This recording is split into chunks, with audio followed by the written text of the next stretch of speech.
Welcome to the People Performance Podcast, where we discuss all things people performance. The People Performance Podcast is made up of 3 series. First up, we have the Leader Lounge episodes with founder of T2, Martin Johnson. Then we have the guest interview episodes. And finally, we have our performance episodes delivered by our very own T2 consultants. If you've listened to our podcast and you want to get in touch and find out a little bit more about what we do or how we can help and support you, reach out via help@trans2performance.com. You can stream and listen to our podcast on all available platforms. So for now, sit back, tune in and enjoy the People Performance Podcast. So welcome to the People Performance Podcast with me, Martin Johnson. Today we're going to record another Leader Lounge episode where I talk around 15-20 minutes around a subject matter that hopefully is thought-provoking and interesting for the audience. Today I'm going to talk about the attributes. I'll just set the scene on the attributes. It's a psychometric profile we use here at T2, which was developed by Rich Diviney, who was a former Navy SEAL commander of SEAL Team 6 over in the US. Rich is a wonderful partner of ours here at T2. We are the UK licensee for the product of the attributes. And I've learned a lot since working with Rich, on top of the knowledge I already possessed about the humankind. In the attributes, there's 41 human attributes that we stack rank and that we look to unpick of how prevalent they are in a person's personality versus maybe they're a bit lower down the chain and they're not as natural as some of the top ones. 41 attributes is a lot, but we do test them all. Some of the attributes you can imagine, like extroversion or courage or resilience. There's lots of different attributes that are really commonly known to people and that people can get on board with really easy. But there's also some attributes in there that are more surprising, let's say, more controversial, and are therefore less comfortable for people to operate with when it appears in their report. So I want to talk in this podcast around some of the more controversial the attributes that separate opinion or that make people feel at times slightly uncomfortable. The first one I'm going to go straight in with is narcissism. Now, narcissism is certainly here in the UK, but I think around the globe is largely connected to narcissistic personality disorder. The connotation of the word narcissism can be negative.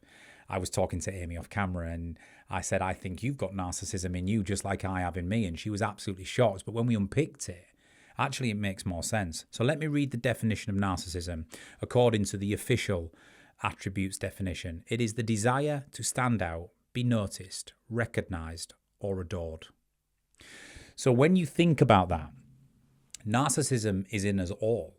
We all have, to an extent, a desire to stand out, be noticed, recognised, or adored. I certainly do, otherwise I probably wouldn't do this job for a living. I enjoy standing on a stage, or I enjoy working with a group of people, and if I can help them and it goes down well and I feel like I've made a difference, then I absolutely get something back, and I enjoy that. Narcissism is not around... It's all about being recognised, standing out and being adored to the extent at the detriment of other people. It's definitely not that. That would then start to tip into narcissistic personality disorder. If you're trying to have your needs met at the cost of all else and everybody else, that's not healthy. But if you strip it back at a normal level, narcissism is in us all. We all have some desire to want to stand out, be recognised, or noticed. And so narcissism appears in the stack rank, and some people flinch. If narcissism is in your top 5 attributes, some people really struggle with that because it's their worst nightmare to think they are narcissistic. It does not mean that. But what it does mean is you have an internal driver to stand out, be recognised, or be noticed. And that's really good because it will fuel that your actions. You will go above and beyond for others, and you will commit to situations and endeavours so much because you know you're going to get something back at the end of it. So high narcissism can actually be a real quality in driven people. We see it a lot in entrepreneurs, in incredibly driven people who are unapologetic about going above and beyond, but there's something in it for them too. Low narcissism is not good or bad either. Low narcissism can mean you don't really like the feeling of being recognized, noticed, or adored. And actually, these are the people who don't champion themselves. They don't put their head above the parapet. They don't shout about their achievements. Now, that can be humble. We'll come to humility later. That can appear humble, but it can absolutely sabotage and inhibit your ability to get on in certain endeavors.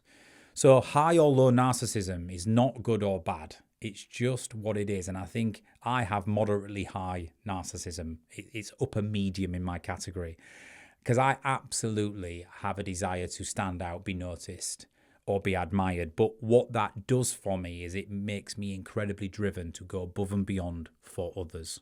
So it's mutual. It's mutually beneficial. The second one I'm going to talk about is cunning. So cunning is an interesting word, certainly here in the UK. Cunning could have a connotation of sly or manipulative. The cunning fox, as an example. And so people don't like cunning because it suggests some sort of deceit in the behaviour. But let me read out the definition of cunning according to the attributes. Cunning is the ability to consider problems and circumstances from unusual or unorthodox perspectives to achieve a goal or outcome. So the cunning mind is a really interesting thing. The cunning mind always asks 3 questions. Number 1, are there rules and boundaries? Number 2, are they real or perceived? And number 3, what happens if we break them? The cunning mind, therefore, can arrive in situations where they actually determine that there is a better way to do this, or we can work around this problem and still deliver the outcome without consequence. Sometimes if we stay so rigid to a brief or rules or structure or tradition, you've seen it in organisations where we've always done it this way or we've never been allowed to do it that way, and no one has ever taken the opportunity to question it. Well, the cunning mind will. And so it's a real strength to have cunning as an attribute. We do have to watch out for, however, if you're overly cunning and you're asking those 3 questions to every single thing, it can become quite annoying for others, and you can be looking to deviate against a process or a structure or some rules just for the sake of it. So you can't be overly cunning, but the cunning mind in healthy doses is a really important attribute for problem solving and finding unorthodox ways of overcoming problems and issues. The next attribute I'm going to talk about is task switching. Now, a lot of people talk about multitasking. You've probably heard this a lot in the workplace around, I'm a great multitasker, or it's, you have to be able to multitask. Well, in neuroscience and in psychology, it's been debunked over the years that multitasking is a myth. The brain cannot focus effectively on 2 things in any one context. But what the brain can do is it can switch between activities and different contexts effectively, and that is task switching. So it's not about doing 2 things at the same time. It's about switching between 2 things effectively.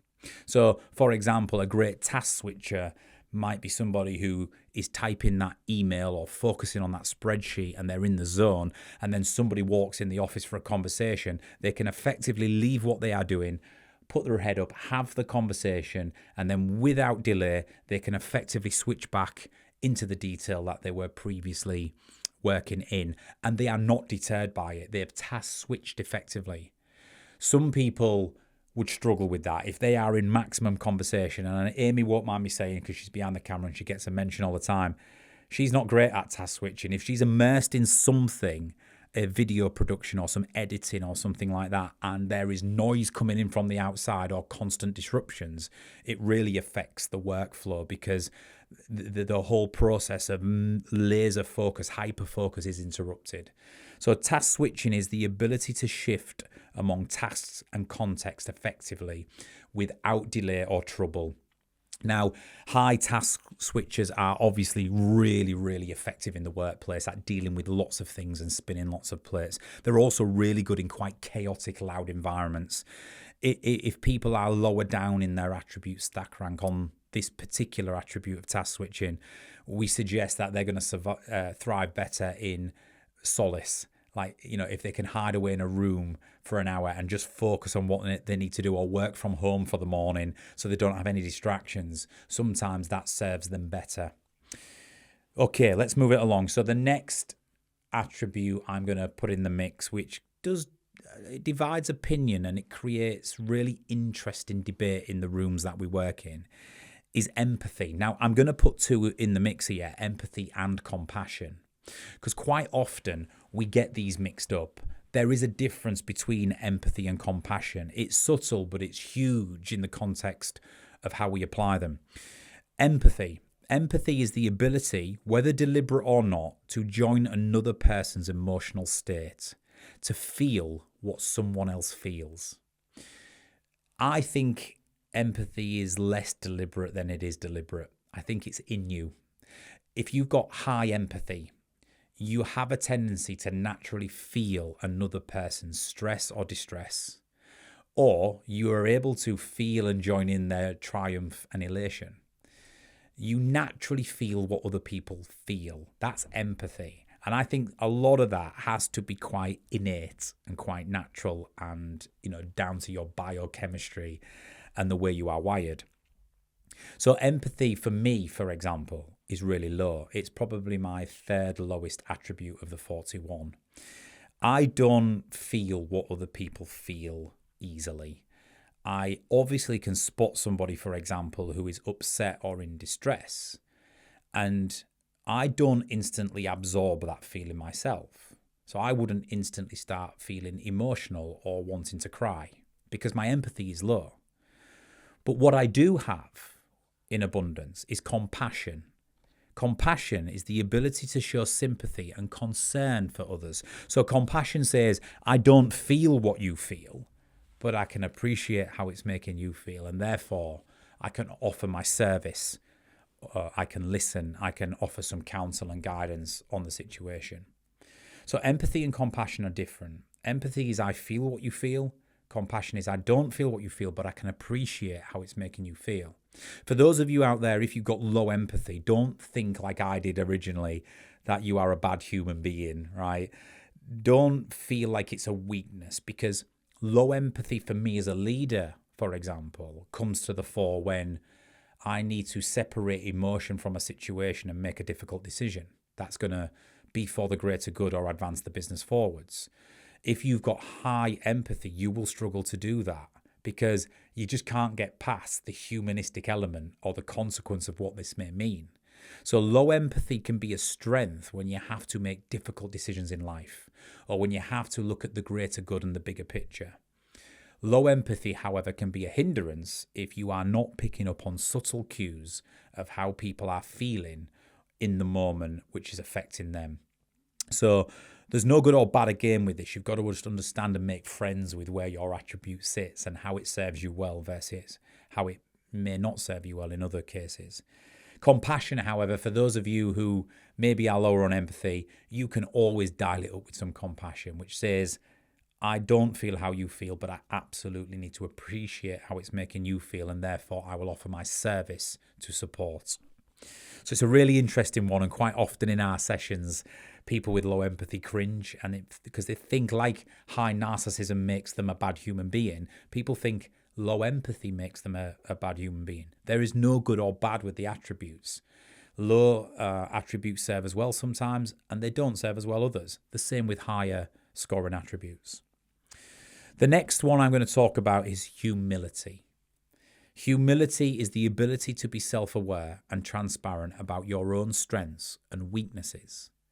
Now, I'm going to bring in an extra one in here in vulnerability because they are different. So if humility is a person's natural ability to recognize their own strengths and weaknesses, vulnerability is to the degree of which I am willing to share that with others. So I could have high humility, which says I know what my strengths are and I also know what my weaknesses are. I do have high humility. I know exactly what my strengths and weaknesses are.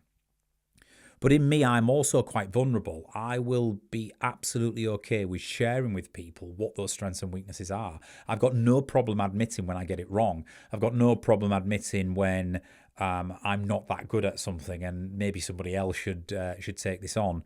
So high humility and high vulnerability in combination is really good because it allows people to know that you're human, know that you're self-aware, and know that you don't believe that you're all things to all people. And that's incredibly authentic and it warms people to you.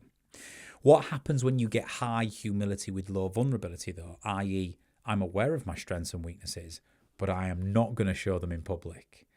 That can lead to a very guarded, cagey person, and people struggle to get close to them. They also struggle to trust them because all human beings are flawed and all human beings struggle. But if you're never willing to acknowledge that or show it, people see right through it. So low vulnerability can be a real inhibitor, certainly in the workplace for people and certainly for leaders. What about people who have low humility? They don't have a good understanding of their strengths and weaknesses. They're slightly deluded on what they're good at versus what they're not so good at, but they're super vulnerable. They'll just ooze out that's a nightmare, because if you're willing to share time and time again things that are absolutely contrary to what other people are seeing, your credibility will go through the floor because they'll say, seriously, you think you're good at that? Pooh, I see different. So high vulnerability with low humility can cause a huge problem from a trust and credibility perspective.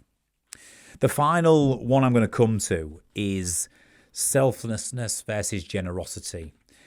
Selflessness and generosity are very closely linked, but again, they are different when you actually understand the definitions. Most humans would like to think they score high on generosity and selflessness.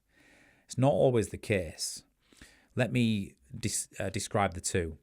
Generosity is the tendency and readiness to give more of something than is strictly necessary or expected. But what comes with generosity is a bit of payback. So I am a high generous person. And I know this because I tested my attributes, but also the feedback from my team. I do have a tendency and a readiness to give more than what is expected by others.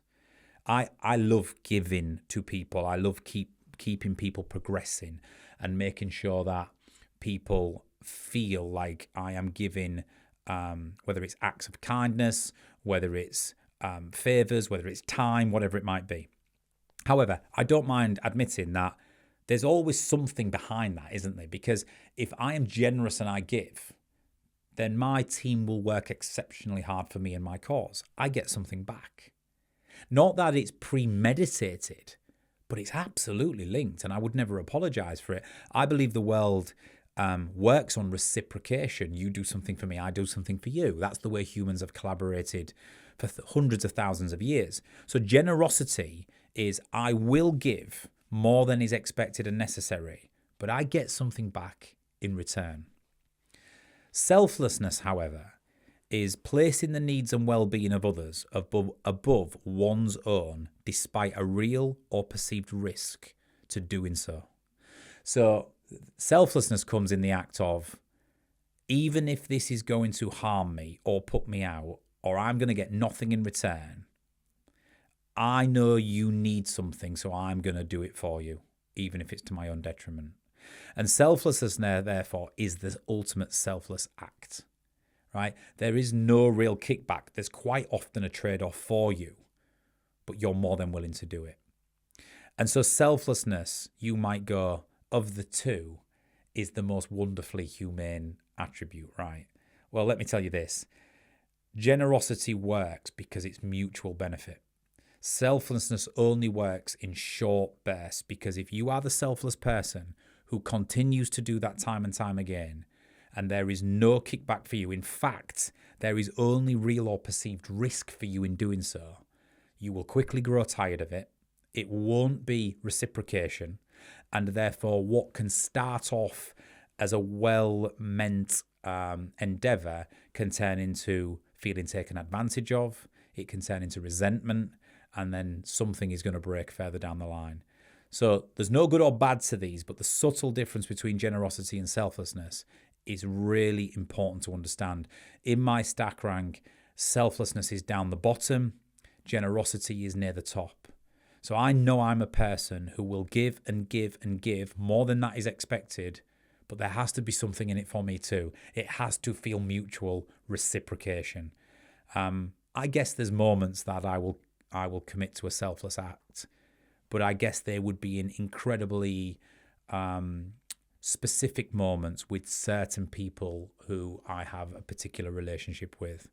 But generosity is probably what I would lean upon the most. So I've probably talked for quite a bit there. They're just 7 or 8 attributes there that we talk about a lot with our clients and in sessions, and they're always the ones that trigger the biggest debate. Things like, narcissism. It's a very difficult terminology to work with, but like I said earlier, all human beings have a level of narcissism. It is not narcissistic personality disorder that we're talking about. It's just how much do you desire to stand out, be recognized, and acknowledged. Cunning. People think about cunning as sly, manipulative. It's not. The cunning mind is an exceptional mind to have in a team. They are the people who are going to ask 3 questions on every single thing that we try to achieve or every problem we try to overcome. Number 1, are there rules and boundaries? Number 2, are they real or perceived? And number 3, what happens if we break them? The cunning mind leads to some of the best solutions to problems that I've ever witnessed. And therefore, we've got to encourage and dial up a little bit of that attribute at certain times. We talked about the difference between empathy and compassion. Subtle difference, but it means a huge difference in terms of the context and the outcome. If you're low on empathy and you can't feel what other people feel, do not be deterred. You can equally be compassionate, which says, I don't feel it, but I understand how it's making you feel. And then towards the end, we talked about task switching as well, not multitasking. And then right at the end, we looked at generosity versus selflessness. Understanding attributes is incredibly important, and understanding what your natural attributes are and where you're high on certain attributes versus low is incredibly important. High is not good, low is not bad, right? Both are good and bad in different situations. So we've just got to understand what our stack rank is, how they play out in certain situations, and that will result in you being a more self-aware person. So that's all for this Leader Lounge episode. I think we're about on time. We're going to probably return because we've only covered, of the 41, we've only covered 7 or 8 attributes there. It might be good to do a series of these and bring some of the other attributes in at a later stage if you're interested in hearing more about the work we do around this piece. So please comment, please get in touch if it struck a chord with you. If you want to know what your attributes are, you can complete the test with us here at C2. So please email in at help@trans2performance.com and we can arrange for you to take your attributes test and see how you stack up against some of the things we've talked about today. For now, that is where I'll finish, and we'll be back shortly with another People Performance podcast. The Leader Lounge with Martin Johnson, brought to you by T2.